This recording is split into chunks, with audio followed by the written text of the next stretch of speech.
Hello, and welcome to another blog I like to call Rental Property Horror Story number 2. So, I haven't done a blog in quite some time, actually, since December. And let me tell you, there's a reason as to why that is. We already had one rental property horror story, and that was with Prostitute Guy. And let me tell you, he was a cakewalk compared to this shindig that's been going on for the past couple of months here. So let's go way back to September of 2009.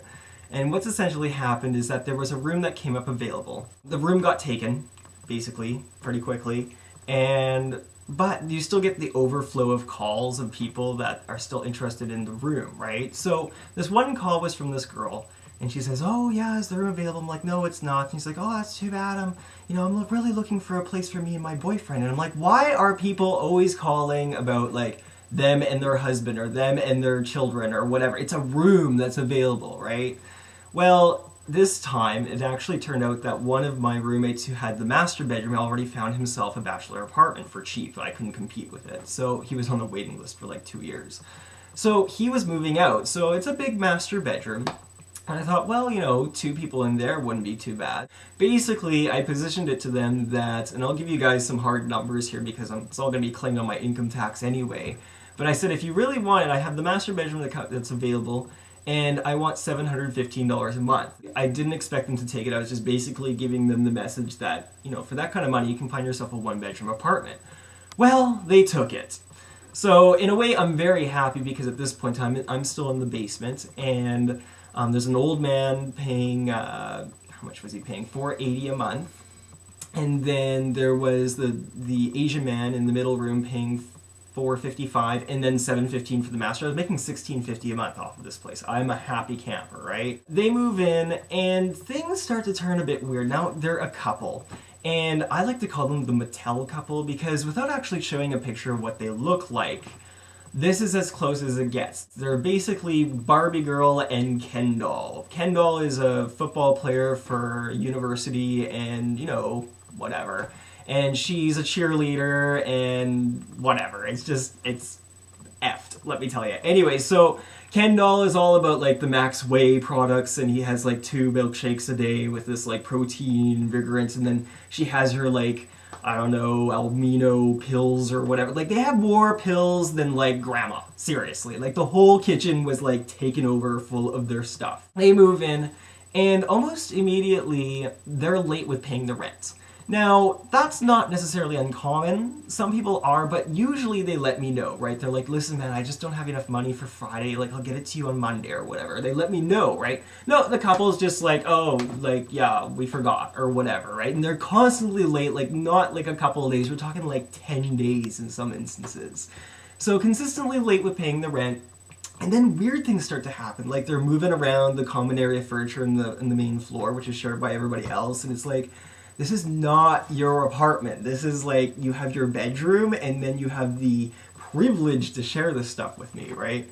So this is all happening. Then the old man moves out, right? And actually, Asian man moves out too. They find themselves a house together, and they're, happily ever after, whatever. So I'm in the end bedroom, towel setter guy who's in the middle bedroom, and then the couple in the other bedroom. So I'm happy. I'm like, yay, we have like one less person living here because the old man moved out, and I'm just like, yay, it's going to feel a lot better. Well, no, the couple just expanded more, right? I mean, they just like, holy crap, they're taking over the house. One day, I'm in the end bedroom, and I come into the bathroom to, get ready for work, and I'm like, it is freezing in this room. What's going on? Because it's, winter time now.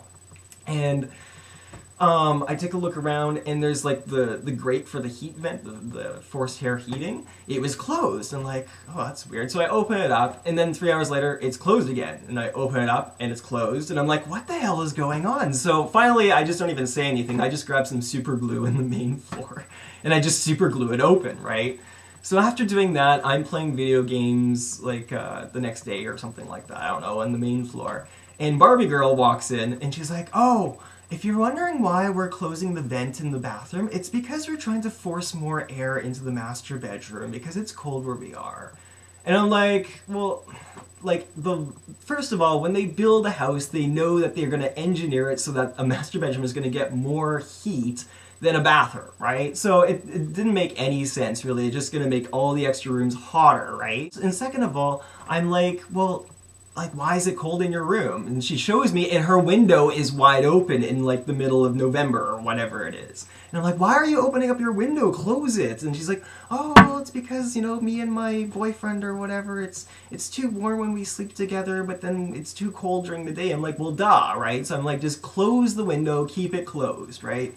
So that happened. Then they go back to British Columbia for Christmas or whatever, right? And so it's just Talsetter and me in the house, and we are happy, right? We're just happy people because we're like, holy smokes, we got the whole house to ourselves.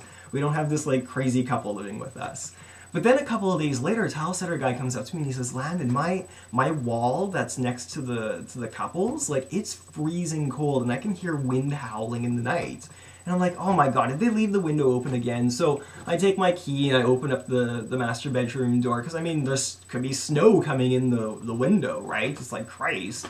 So I go look, and the window's wide open. I'm like, geez Louise. So I go and I close the window, and I take a look around in the room, and there's not one, but 2 marijuana bongs in the room. And of course I'm like, in the bedroom, and my thought balloon is going, oh no, she didn't, right? And Talsetter guy is like, yeah, I know, yeah, they're probably smoking pot in your room. So I'm like, Frank, like, this is so ridiculous. Like, Talsetter guy is the smoker of cigarettes, right? But he knows to smoke cigarettes outside the house.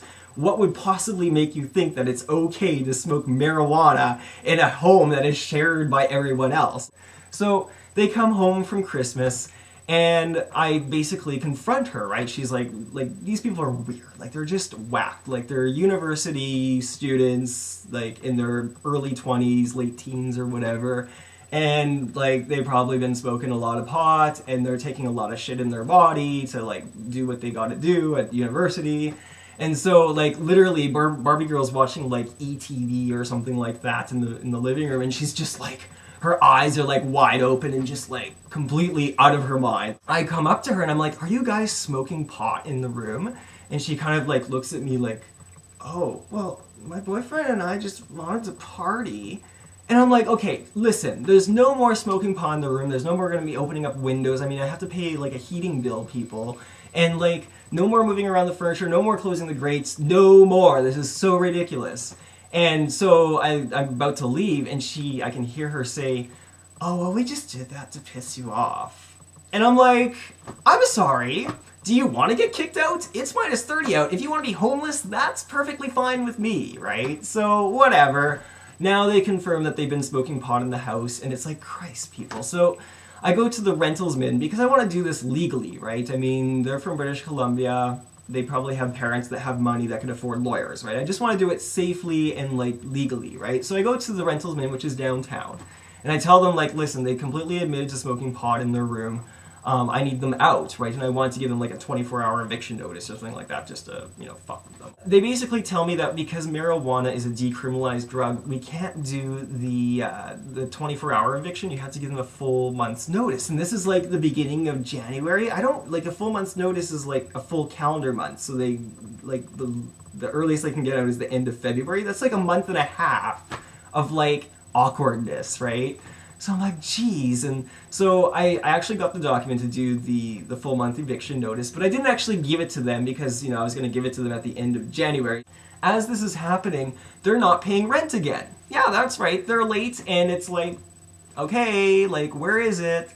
So I go back to the rentalsman and I'm like, listen, like, you know, I have a feeling that if I give them the full month's notice, they're going to, like, not pay rent. They're just going to think it's a big freebie until the end of February.